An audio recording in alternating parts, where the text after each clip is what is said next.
Dalam ibadah minggu ini, kita akan belajar bahwa di dalam penderitaan, Tuhan menyertai kita dan Tuhan senantiasa menguatkan kita. Jemaat, saya undang untuk bangkit berdiri. Oleh sebab itu, jemaat yang dikasihi Tuhan, marilah kita beribadah dengan sebuah pengakuan yang terambil dari Mazmur 89 ayat 2-3. Aku hendak menyanyikan kasih setia Tuhan selama-lamanya, hendak memperkenalkan kesetiaanmu dengan turun-temurun, sebab kasih setiamu dibangun untuk selama-lamanya, kesetiaanmu tegak seperti langit.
Pertolongan kita dalam ibadah ini ialah dari Tuhan yang menjadikan langit dan bumi, yang tetap setia untuk selama-lamanya dan tidak meninggalkan perbuatan tangannya.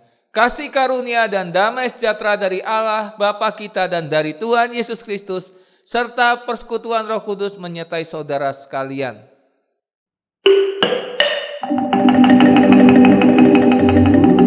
Mulia bagi Bapa,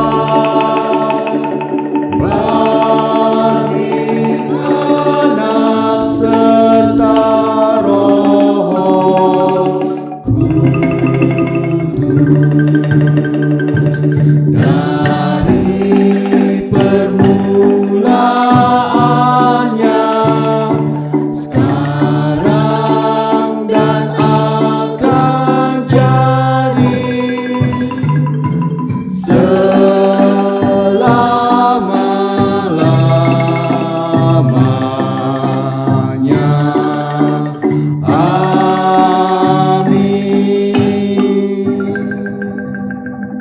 Kasih karunia dan damai sejahtera dari Allah Bapa kita dan dari Tuhan Yesus Kristus menyertai kamu sekalian. Jemaat, saya persilahkan duduk kembali. Nats pembimbing kita terambil dari Mazmur 103 ayat 17. Tetapi kasih setia Tuhan dari selama-lamanya sampai selama-lamanya atas orang-orang yang takut akan Dia dan keadilannya bagi anak cucu.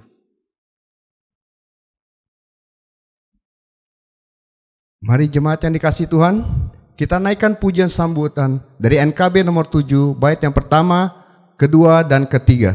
Nyanyikanlah nyanyian baru.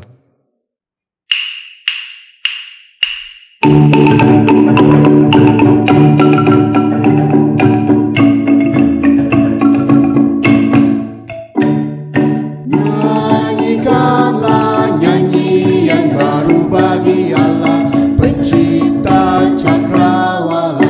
Segala serafim kerubim pujilah Dia, besarkanlah namanya. Bersorak-sorai bagi rajamu, bersorak-sorai bagi rajamu. Bait kedua. Ya wahai mentari, wahai bulan, sembahlah Dia terus. Dan wahai bintang-bintang terang yang gemerlapan, muliakan penciptamu. Bersorak-sorai, bersorak-sorai bagi rajamu, bersorak-sorai bagi rajamu.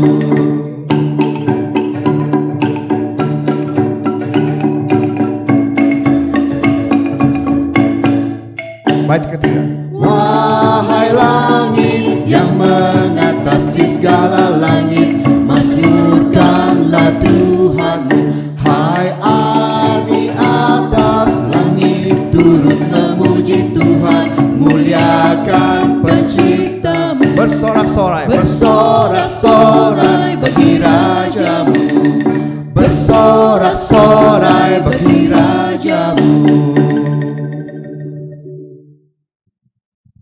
Hukum Tuhan yang akan kita dengar pada hari ini terambil dari Kisah Para Rasul 13 ayat yang ke-38 sampai ke-39.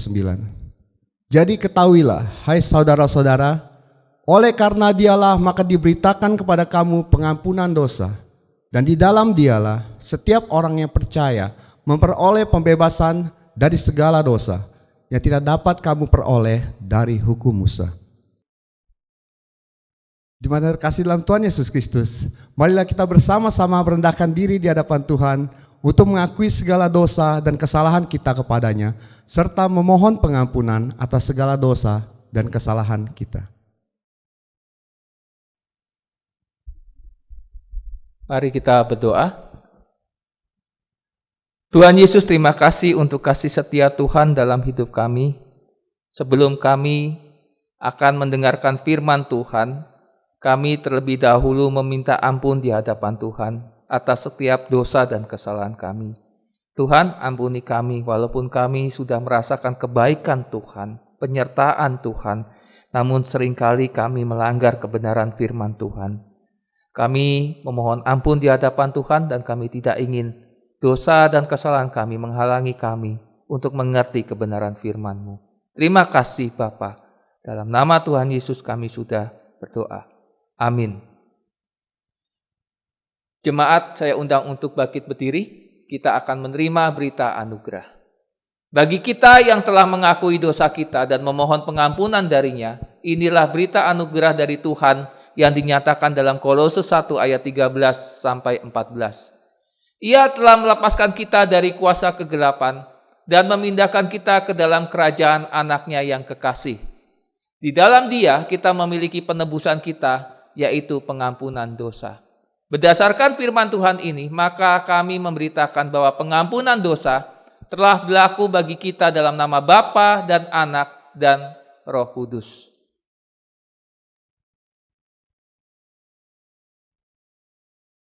Jemaat yang terkasih, kita masuk dalam pujian syukur. Sambil bangkit berdiri, mari kita menyanyikan lagu Allahku yang Setia.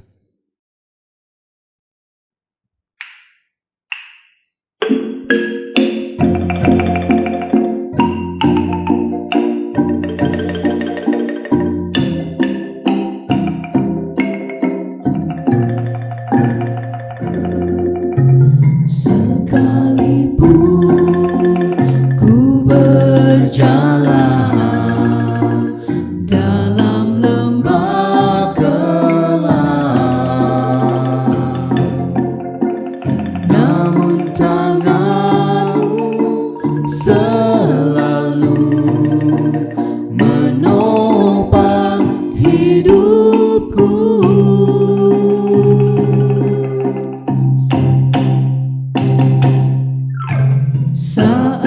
ku dalam ketakutan, Kau hadir di sisiku. Kau berkata, jangan takut, Kau beriku kemenangan. Kaulah Tuhan yang berjanji, tak sekalipun Kau ingkari. Kesetiaan-Mu sungguh terbukti di sepanjang hidupku. Untuk selamanya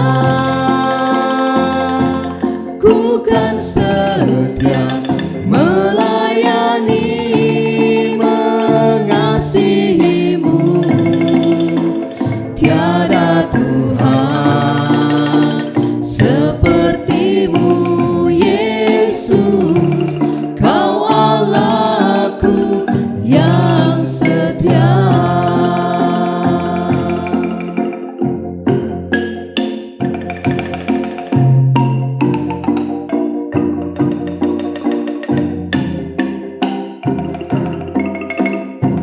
Mari saudara, kita nyanyikan lagu ini sekali lagi. Sekalipun ku berjalan dalam lembah kelam, namun tangan-Mu selalu menopang hidupku.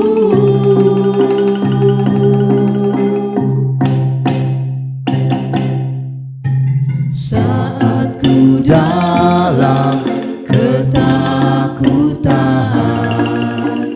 Kau hadir di sisiku. Kau berkata, jangan takut, Kau beriku kemenangan. Kaulah Tuhan yang berjanji, tak sekalipun Kau ingkari. Kesetiaan-Mu sungguh terbukti di sepanjang hidupku.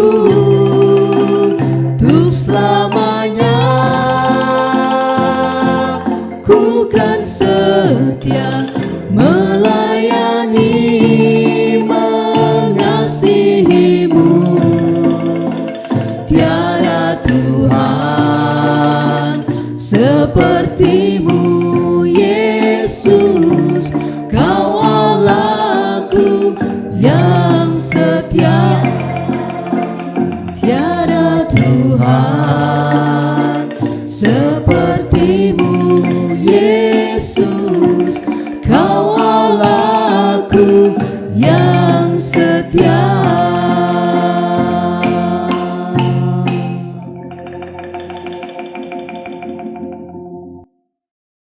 Ketika usia makin bertambah dan kekuatan makin melemah, kita percaya bahwa Allah tetap melimpahkan kekuatannya supaya kita makin banyak berbuah.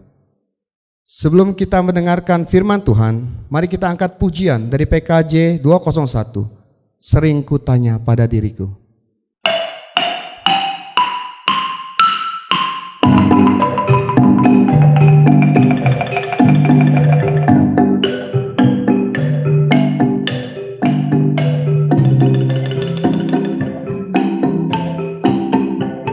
Sering ku tanya pada diriku,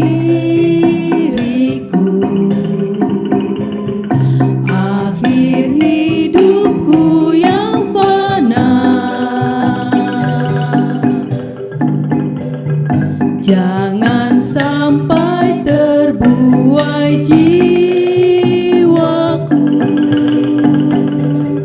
di dunia gemerlap. Kaum pria menyanyikan lagu ini. Dikala hariku makin senja, jiwa letih tubuhku pun lemah, cahaya hidup semakin redup, sering meratap mengeluh. Bersama-sama mari saudara. Dengarlah Tuhan doa dan keluh,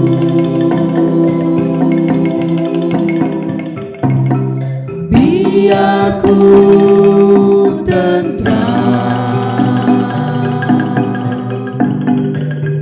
meskipun dalam kemeluh.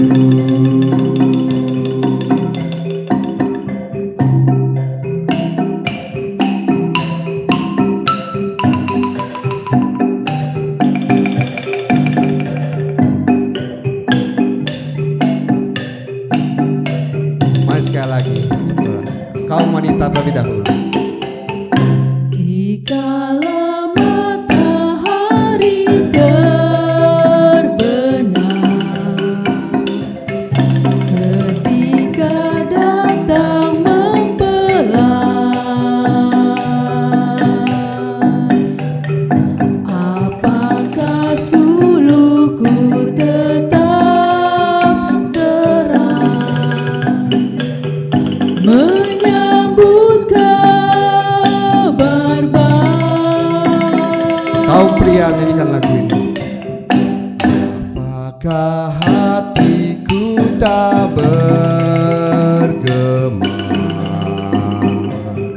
tinggalkan dunia yang penuh cemas, atau jiwaku akan menentang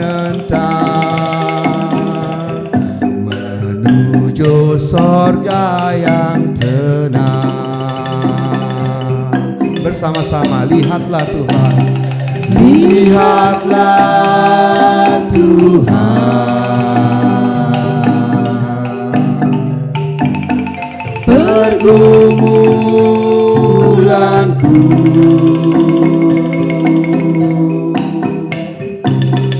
padamu Tuhan, doa dan pengharapanku. Lihatlah Tuhan,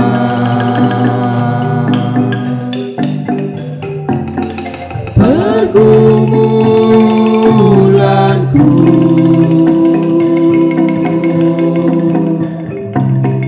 padamu Tuhan,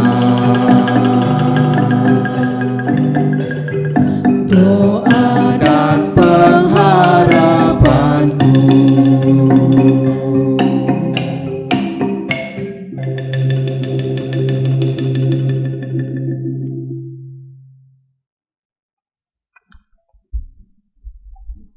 Mari kita berdoa. Tuhan Yesus, pada saat ini kami akan mendengarkan firman Tuhan. Tuhan memberkati, Tuhan menolong kami, sehingga firman Tuhan yang kami dengar tumbuh subur di hati kami. Berkati hamba-Mu yang terbatas, sehingga firman Tuhan dapat disampaikan dalam bahasa yang sederhana dan dimengerti setiap anak-anak Tuhan. Terima kasih Bapa, dalam nama Tuhan Yesus kami sudah berdoa. Amin. Firman Tuhan pada hari ini terambil dari Yeremia pasal 20 ayat 7 sampai 18.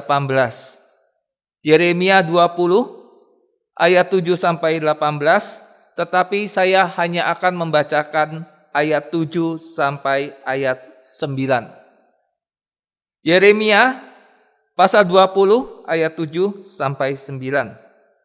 Engkau telah membujuk aku, ya Tuhan, dan aku telah membiarkan diriku dibujuk.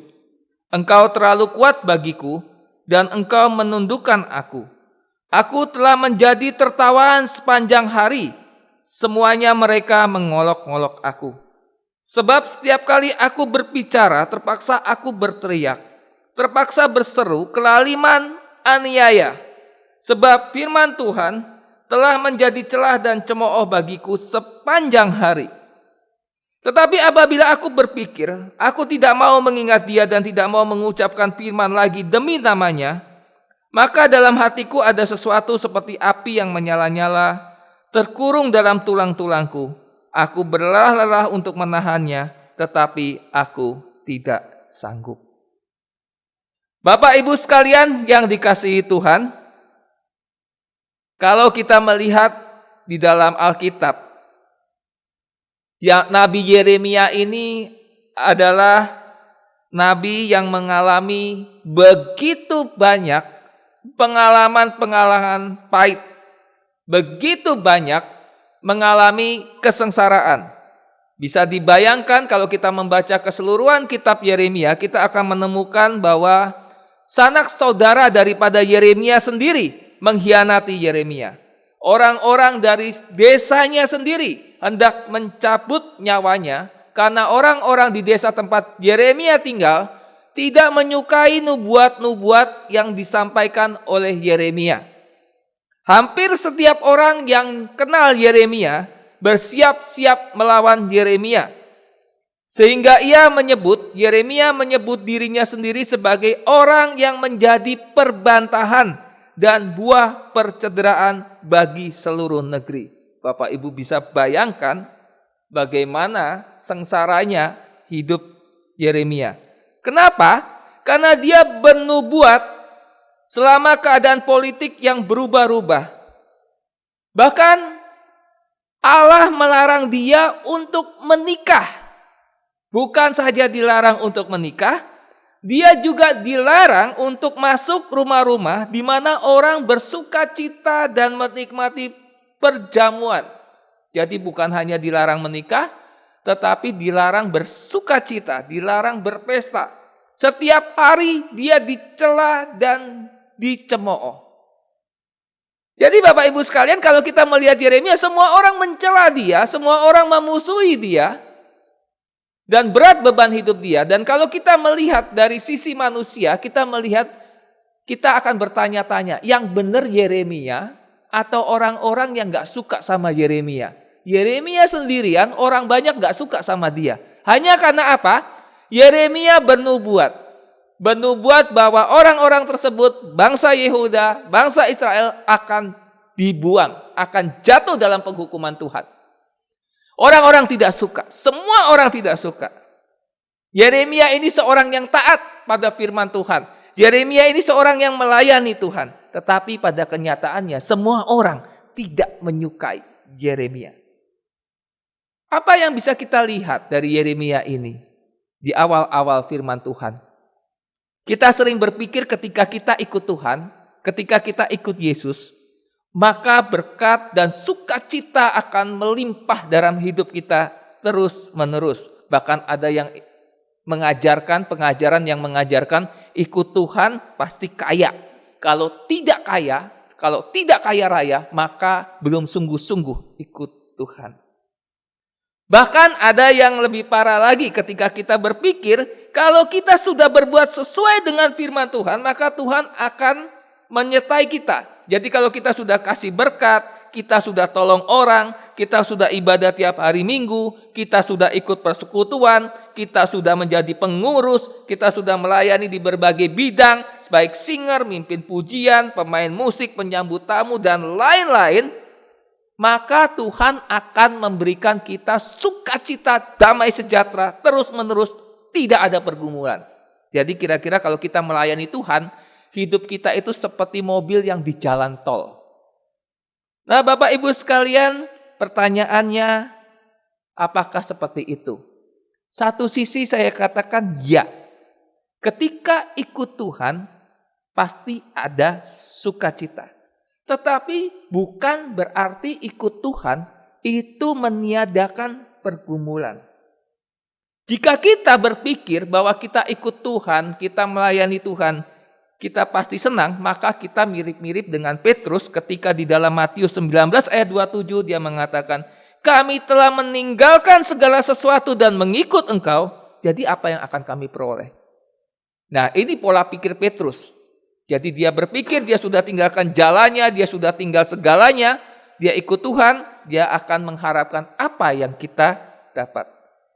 Nah, Bapak Ibu sekalian yang dikasihi Tuhan, kalau kita melihat teks Petrus ini di dalam Matius 19 ayat 27, dalam ayat sebelumnya Yesus mengajarkan bahwa pada orang kaya bahwa untuk mengikut dia maka harus menjual segala miliknya, memberikan kepada orang miskin, maka dia akan beroleh harta di surga.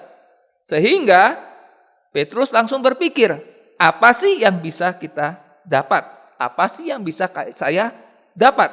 Ini berbahaya dan tidak benar. Saya pernah mendengar satu doa, karena disampaikan dengan bersuara maka saya bisa mendengar doanya. Doanya begini, Tuhan terima kasih atas berkat kesehatan. Tuhan terima kasih untuk berkat materi yang Tuhan sudah berikan bagi kami. Karena kami tahu, karena Engkau adalah Allah kami yang tidak mau berhutang. Waktu dengar doa seperti ini, saya kaget.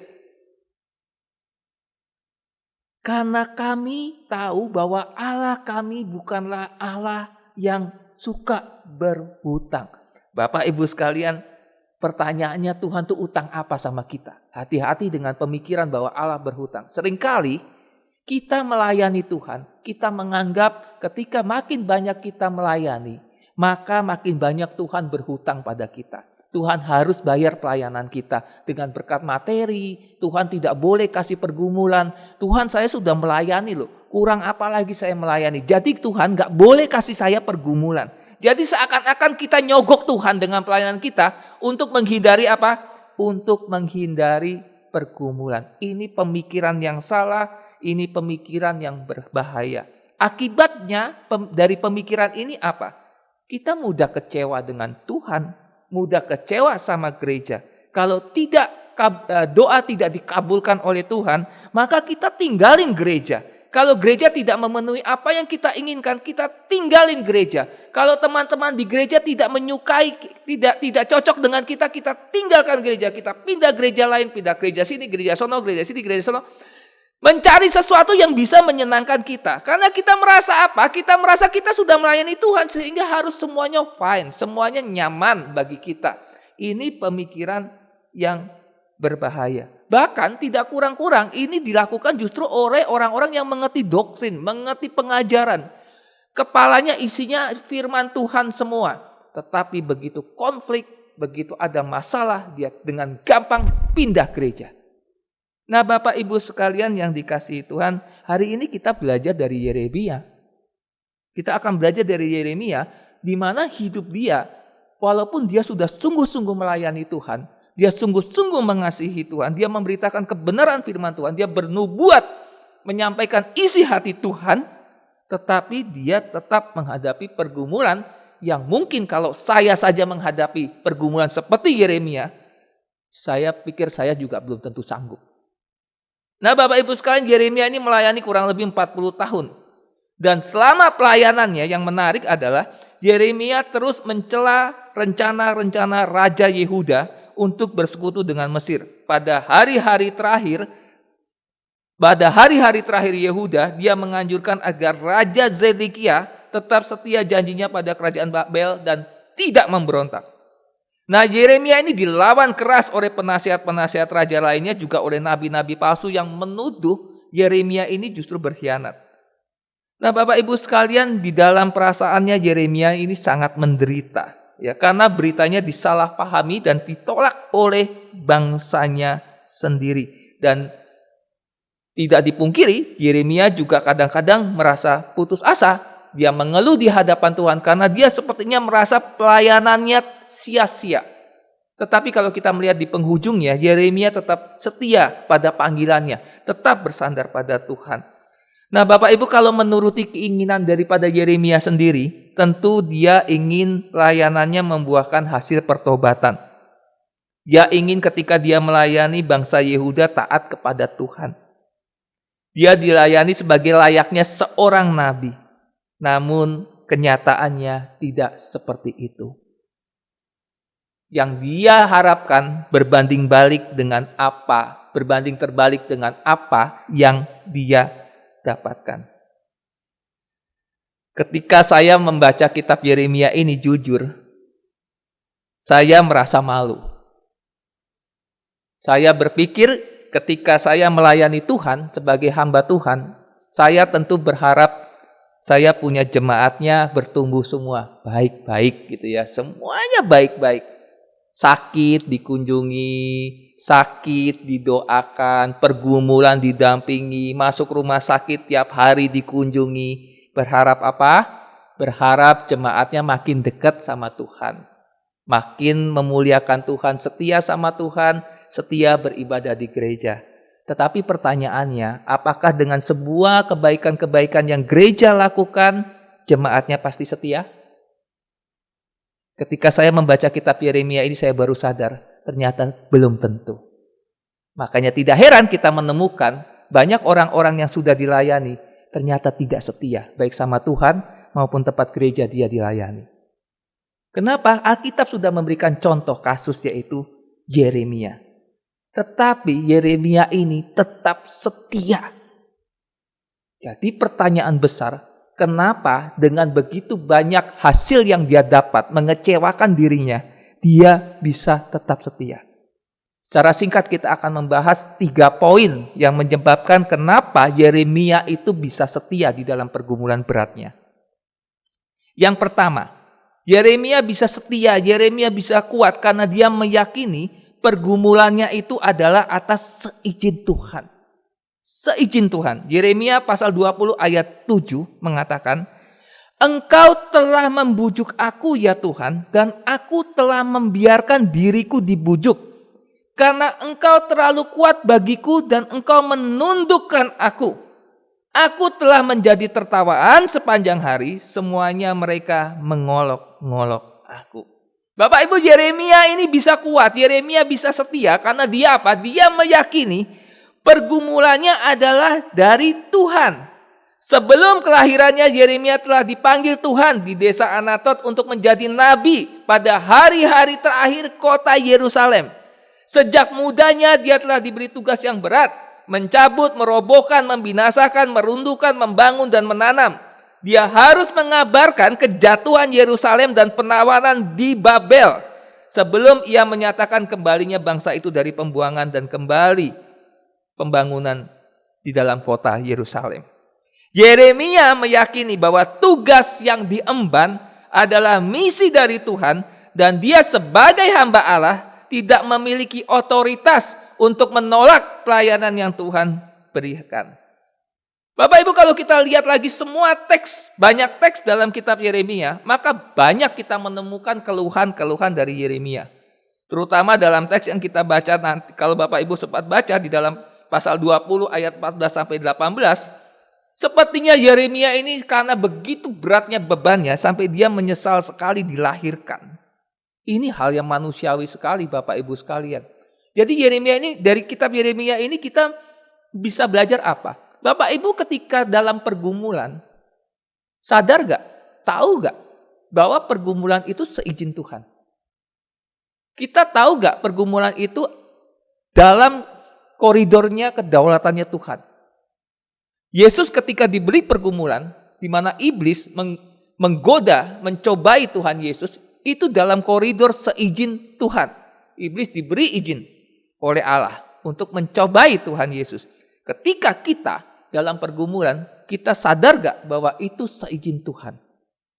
Nah Bapak Ibu sekalian, kita boleh gak mengeluh di hadapan Tuhan ketika dapat pergumulan? Boleh, tetapi kesadaran bahwa pergumulan itu adalah seizin Tuhan, itu harus kita yakini. Ketika Yeremia mengeluh di hadapan Tuhan, ini adalah ekspresi yang tulus dari seorang pelayan Tuhan.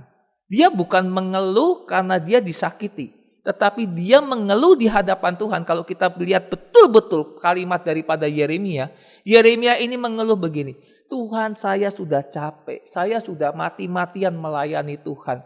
Gak apa-apa kira-kira orang-orang ini menyakiti saya, gak apa-apa, tetapi menangkan jiwanya. Jadi bukan soal dirinya, tetapi Yeremia mengeluh di hadapan Tuhan soal hasilnya. Tuhan buat bangsa Israel, bangsa Yehuda bertobat. Tetapi kembali semua itu seizin Tuhan. Tidak ada satupun orang dari orang-orang yang dilayani oleh Yeremia selama 40 tahun pelayanan dia bertobat. Tidak ada. Tuhan seperti apa yang disembah? Tuhan seperti apa yang disembah oleh Yeremia? Bapak Ibu sekalian, ketika saya baca teks ini, saya miris sekali. Ya opo Tuhan, ini nabi luar biasa, tetapi kenapa tidak sampai menangkan satu jiwa pun? Lalu saya sadar, fokus Tuhan adalah pada diri Yeremia. Yeremia meyakini sekali bahwa itu adalah dalam seizin Tuhan. Ciri-ciri pergumulan yang berasal dari Tuhan itu apa sih? Ciri-cirinya adalah ketika kita sudah yakin kita tulus di hadapan Tuhan, kita lakukan pekerjaan Tuhan, namun masih ada pergumulan-pergumulan yang kita hadapi, yakinlah itu dari Tuhan. Yakinlah itu seizin Tuhan. Ketika kita melayani Tuhan, mati-matian kita mikirkan pekerjaan Tuhan. Mati-matian kita memikirkan keluarga kita. Bagaimana selamat menghadapi dalam krisis ekonomi sekarang. Kita pikirkan sungguh-sungguh, tapi kita juga melayani Tuhan. Kita tulus di hadapan Tuhan. Kita tetap bekerja dengan jujur, tidak melanggar firman Tuhan. Kita renungan tiap hari, kita bergumul di hadapan Tuhan. Pergumulan itu masih ada. Yakinlah, itu seizin Tuhan. Dan Tuhan punya maksud yang indah. Dan kalau itu seizin Tuhan, maka 1 Korintus 10 ayat 13 mengatakan, pencobaan-pencobaan yang kamu alami adalah pencobaan-pencobaan biasa yang tidak melebihi kekuatan manusia. Sebab Allah setia dan karena itu ia tidak akan membiarkan kamu dicobai melampaui kekuatanmu. Pada waktu kamu dicobai, ia akan memberikan kepadamu jalan keluar sehingga kamu dapat menanggungnya. Ketika kita meyakini itu adalah seizin Tuhan, maka Tuhan tidak akan memberikan melebihi daripada kekuatan yang kita miliki. Kenapa? Karena Tuhan memberikan kekuatan bagi kita. Pertanyaannya, yakin gak pergumulan itu karena kita mengasihi Tuhan? Atau pergumulan itu karena dosa? Karena dosa, maka itu berarti teguran Tuhan. Tetapi kalau kita sudah tulus, maka itu adalah ujian daripada Tuhan. Yeremia yakin karena dia yakin pergumulannya adalah dari Tuhan. Yang kedua, Yeremia kenapa bisa setia? Karena dia meyakini yang pertama itu dari Tuhan. Kalau itu dari Tuhan, maka dia meyakini Tuhan pasti menyertai dia di dalam pergumulan. Tuhan pasti menyertai. Ini tahap kedua yang tidak mungkin bisa diyakini tanpa meyakini tahap yang pertama. Tidak mungkin bisa meyakini Tuhan menyertai kalau tidak meyakini bahwa itu seizin Tuhan. Jadi harus yakin dulu itu seizin Tuhan, baru kita bisa meyakini bahwa Tuhan akan menyertai. Yeremia 20 ayat 11 tertulis, tetapi Tuhan menyertai aku seperti pahlawan yang gagah. Sebab itu orang-orang yang mengejar aku akan tersandung jatuh dan mereka tidak dapat berbuat apa-apa. Mereka akan menjadi malu sekali sebab mereka tidak berhasil. Suatu noda yang selama-lamanya tidak terlupakan. Yeremia walaupun mengalami pergumulan berat, dia mampu melaluinya karena dia meyakini bahwa Tuhan menyertai dia. Hal ini merupakan refleksi daripada kepercayaannya kepada Tuhan. Dan kepercayaannya bahwa pergumulannya adalah seizin Allah. Yeremia 32 ayat 19 mengatakan, besar dalam rancanganmu dan agung dalam perbuatanmu.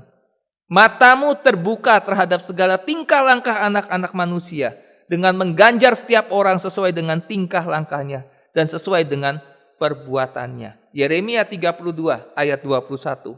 Engkau telah membawa umatmu Israel keluar dari tanah Mesir dengan tanda-tanda dan mujizat-mujizat, dengan tangan yang kuat dan lengan yang terancung, dengan kedahsyatan yang besar. Jadi Yeremia meyakini sekali bahwa Tuhan menyertai pergumulan dia. Dia melihat bagaimana Tuhan juga menyertai bangsa Israel, maka Tuhan juga akan menyertai dia. Bapak Ibu sekalian, ada seekor Raja Wali. Kalau Bapak Ibu melihat burung Raja Wali ini membangun sarang tuh selalu di tempat pohon yang tinggi dan di atas puncak bukit yang terjal. Ketika anak-anaknya lahir, tentu mereka tidak langsung bisa terbang segagah Raja Wali dewasa. Dan selama masih kecil, induk Raja Wali ini dijaga dengan segenap hati. Betul-betul dijaga dari mara bahaya. Tetapi Raja Wali kecil ini makin lama makin besar dan siap untuk terbang. Ketika mau belajar terbang, itu tidak seperti orang tua ngajarin anak naik sepeda dituntun, lepas tuntun. Enggak. Burung Raja Wali kalau mau belajar terbang, induknya itu dorong paksa anaknya dari jurang. Didorong paksa sehingga anak ini ketakutan. Menjerit-jerit, berusaha mengepakkan sayapnya. Dan satu ketika hampir menghantam tanah, induk Raja Wali menyambar kembali anaknya. Bawa lagi ke atas, lempar lagi ke bawah. Sampai satu titik, Raja Wali kecil ini bisa terbang sendiri. Nah, Tuhan kita kira-kira seperti itu. Dilempar kita diizinkan. Tuhan yang izinkan kita jatuh dalam pergumulan. Ketika sampai titik kita mau hantam tanah, tangan Tuhan menopang. Angkat lagi ke atas. Lepas lagi. Angkat lagi. Lepas lagi. Angkat lagi. Makin lama, apa yang terbangun dalam hidup kita? Apa yang terbangun dari anak Raja Wali kecil ini? Ada dua. Ketika jatuh, angkat. Jatuh, angkat. Kemudian bisa terbang. Yang pertama, anak Raja Wali ini kepercayaan pada induk Raja Wali sangat tinggi. Yang kedua, anak Raja Wali ini bisa mandiri. Ketika kita jatuh bangun, jatuh diangkat Tuhan, jatuh diangkat Tuhan. Kita merasakan bagaimana Tuhan menolong kita dalam pergumulan hidup kita. Yang terjadi sama dengan anak Raja Wali itu dua hal. Satu, kita makin percaya sama Tuhan, iman kita bertumbuh. Yang kedua, kita mandiri. Jadi gampang Bapak Ibu sekalian, lihat orang bertumbuh atau tidak imannya. Lihat dari kemandirian dia di dalam kehidupan sehari-hari. Bapak Ibu sekalian, Yeremia bisa kuat karena dia meyakini bahwa Tuhan menyertai. Yang ketiga, yang terakhir. Kenapa Yeremia bisa kuat dan setia? Dia setia menunggu jawaban Tuhan sambil memuji Tuhan. Dia setia menunggu jawaban Tuhan.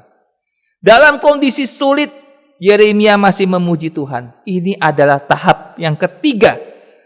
Sebagai refleksi, orang yang percaya pergumulannya seizin Tuhan, orang yang percaya dalam pergumulannya Tuhan menyertai. Dalam Yeremia 20 ayat 13 tertulis, "Menyanyilah untuk Tuhan, pujilah Tuhan, sebab Ia telah melepaskan nyawa orang miskin dari tangan orang yang berbuat jahat." Menarik Bapak Ibu sekalian, Bapak Ibu kalau di dalam pergumulan seperti Yeremia masih bisa memuji Tuhan tidak? Tidak gampang, sulit. Tapi Yeremia masih ngomong, bersorak-sorailah bagi Tuhan. Menyanyilah untuk Tuhan. Pujilah Tuhan. Dalam pergumulan yang demikian berat. Bapak Ibu memuji Tuhan itu bukan hanya memuji ketika kita dalam kondisi senang, dalam kondisi zona nyaman.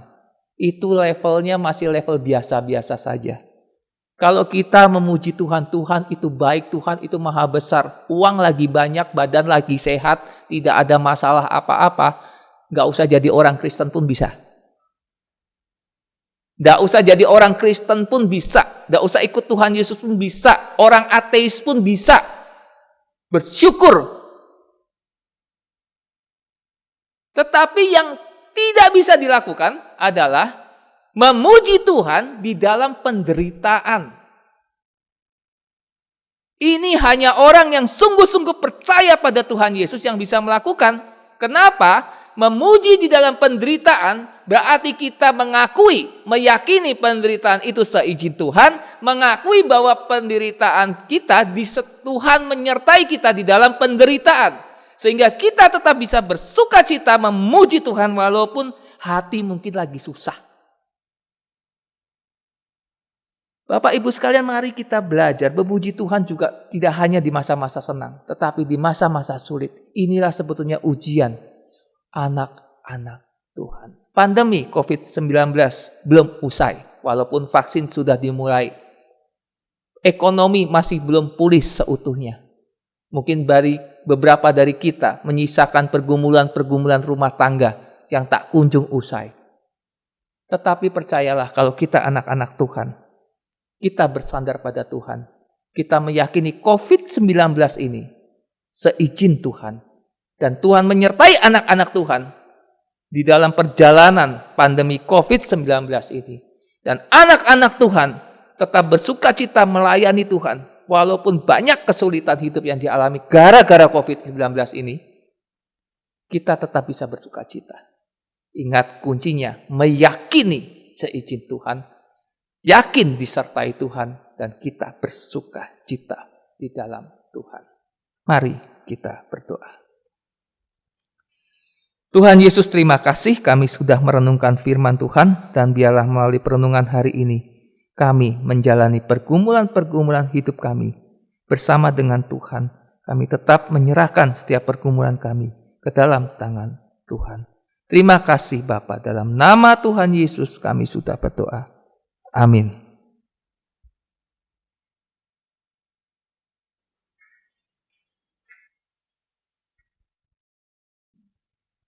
Kita masuk dalam pengakuan Imam Rasuli. Jemaat, saya undang untuk berdiri. Bersama dengan gereja dari segala abad dan tempat, marilah kita mengikrarkan pengakuan iman percaya kita sesuai dengan pengakuan Imam Rasuli dengan berkata, Aku percaya kepada Allah, Bapa yang Maha Kuasa, Khalik langit dan bumi, dan kepada Yesus Kristus anak yang tunggal Tuhan kita, yang dikandung dari Roh Kudus, lahir dan anak darah Maria, yang menderita di bawah pemerintahan Pontius Pilatus, disalibkan, mati dan dikuburkan, turun ke dalam kerajaan maut, pada hari yang ketiga bangkit pula dari antara orang mati, naik ke surga, duduk di sebelah kanan Allah, Bapa yang Maha Kuasa, dan akan datang dari sana untuk menghakimi orang yang hidup dan yang mati. Aku percaya kepada Roh Kudus, gereja yang kudus dan am, persekutuan orang kudus, pengampunan dosa, kebangkitan orang mati, dan hidup yang kekal. Amin. Jemaat dipersilakan duduk kembali. Jemaat yang terkasih, marilah kita memberikan persembahan kita kepada Tuhan sebagai ungkapan rasa syukur kita atas segala berkat yang telah Tuhan nyatakan dalam kehidupan kita. Dengan mengingat firman Tuhan yang mengatakan, karena itu saudara-saudara, demi kemurahan Allah, aku menasihatkan kamu supaya kamu mempersembahkan tubuhmu sebagai persembahan yang hidup, yang kudus dan yang berkenan kepada Allah. Itu adalah ibadahmu yang sejati. Roma 12 ayat yang pertama. Bapak Ibu sekalian, marilah kita memberikan persembahan syukur kita dengan rela dan sukacita, serta mengingat akan kebaikan Tuhan dalam hidup kita. Persembahan syukur dapat dilakukan melalui 3 cara, yaitu dengan mentransfer ke rekening atas nama Gereja Kristus yang tertera pada layar Bapak Ibu sekalian ke Bank BCA dan Bank BNI, atau melalui scan QR Code melalui aplikasi GoPay, OVO, dan sebagainya yang tertera di layar, atau dapat juga dimasukkan ke dalam amplop persembahan dan diberikan ketika gereja dibuka kembali. Mari saudara, kita naikkan pujian Sungguh Ku Bangga Bapa.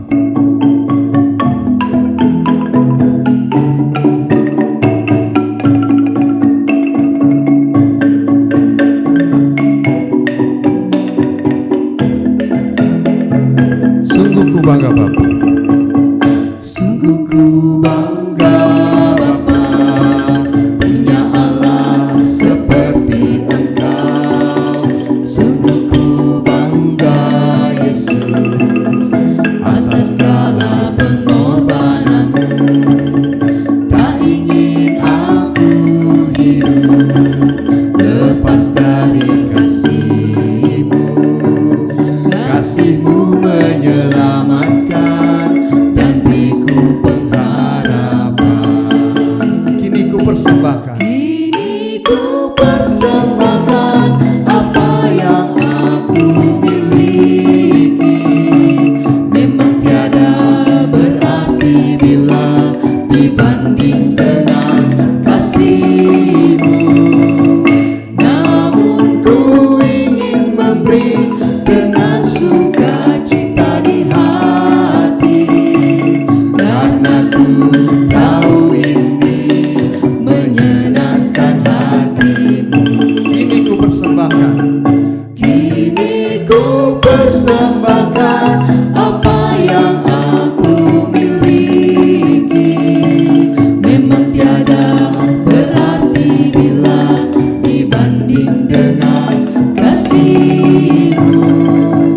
Namun ku ingin memberi dengan sukacita di hati, karena ku tahu ini menyenangkan hati. Karena ku tahu ini menyenangkan hati-Mu.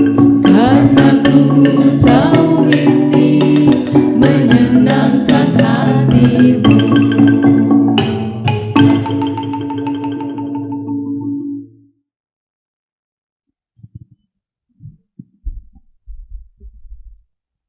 Mari kita berdoa.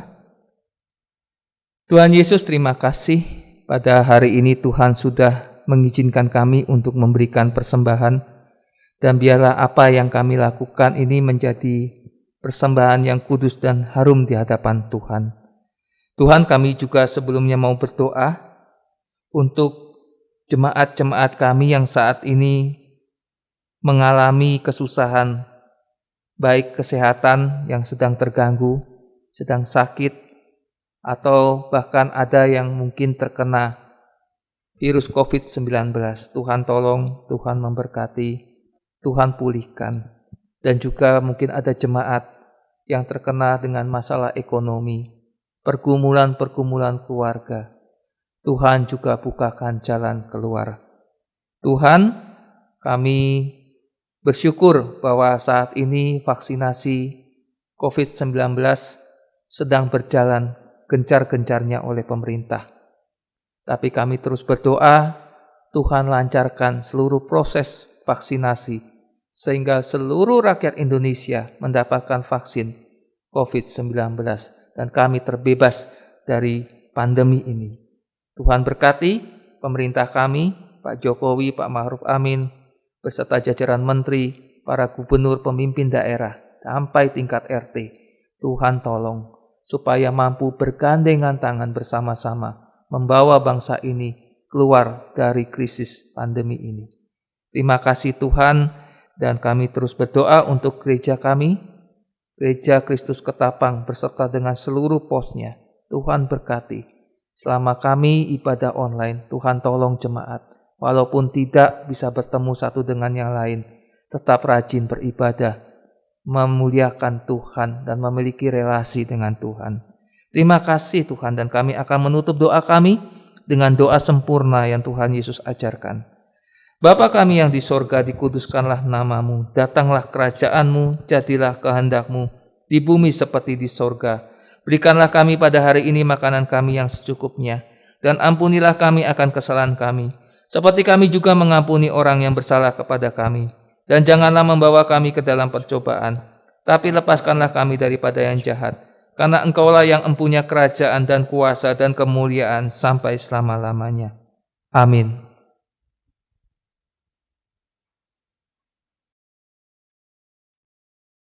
Apapun pergumulan kita saat ini, percayalah semua tidak lebih berat dari apa yang sudah dialami Yesus. Dia telah menunjukkan kasih-Nya yang terbesar. Mari kita tetap setia dalam kondisi apapun dalam hidup ini. Bersama kita akan naikkan pujian dari PKJ 285. Bila badai hidup menerpamu.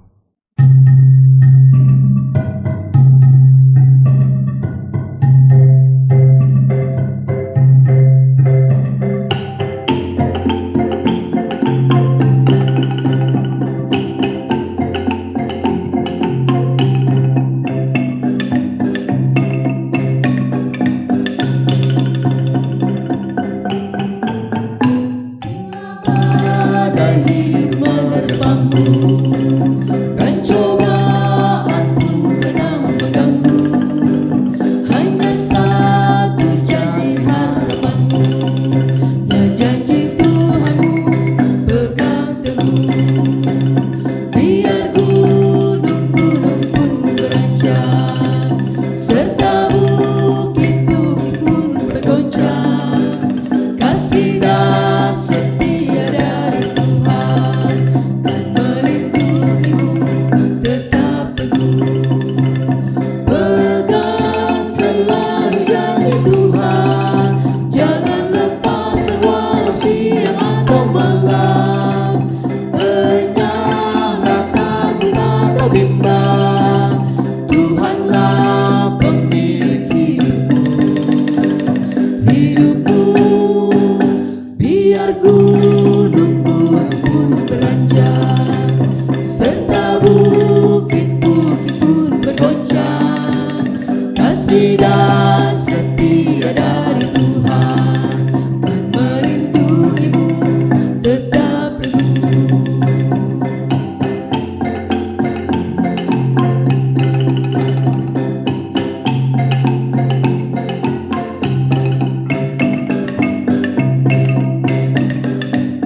Mari saudara kita naikkan lagu ini sekali lagi dari ayat pertama. Bila badai hidup menerpamu dan cobaan pun datang mengganggu, hanya satu janji harapanmu, ya janji Tuhanmu pegang teguh. Biar gunung-gunung pun beranjak, serta bukit-bukit pun bergoncang, kasih dan setia dari Tuhan kan melindungimu tetap teguh. Pegang selalu janji Tuhan. Pegang selalu janji Tuhan, jangan lepaskan walau siang atau malam. Enyahlah takut atau bimbang, Tuhanlah pemilik hidupmu.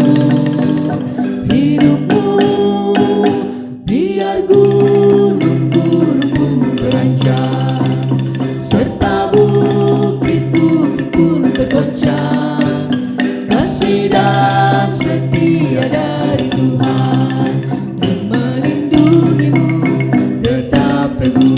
Pegang selalu janji Tuhan. Pegang selalu janji Tuhan, jangan lepaskan walau siang atau malam.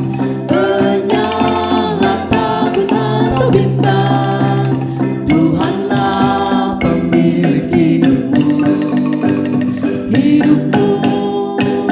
Biar gunung-gunung pun beranjak, serta bukit-bukit pun bergoncang, kasih dan setia dari Tuhan kan melindungimu tetap teguh. Kan melindungimu. Kan melindungimu tetap teguh. Kan melindungimu. Kan melindungimu tetap teguh.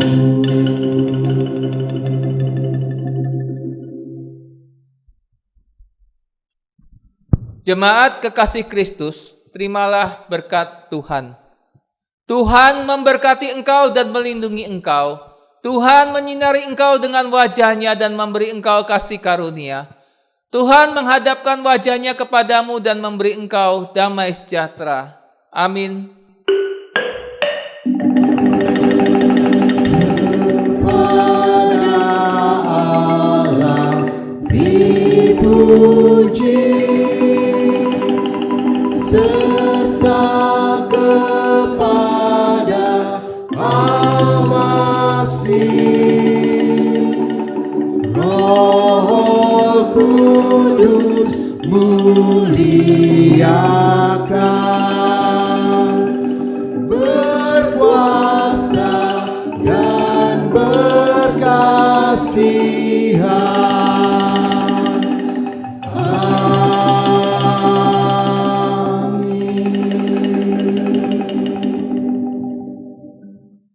Jemaat, saya persilakan duduk. Ibadah selesai, saat teduh.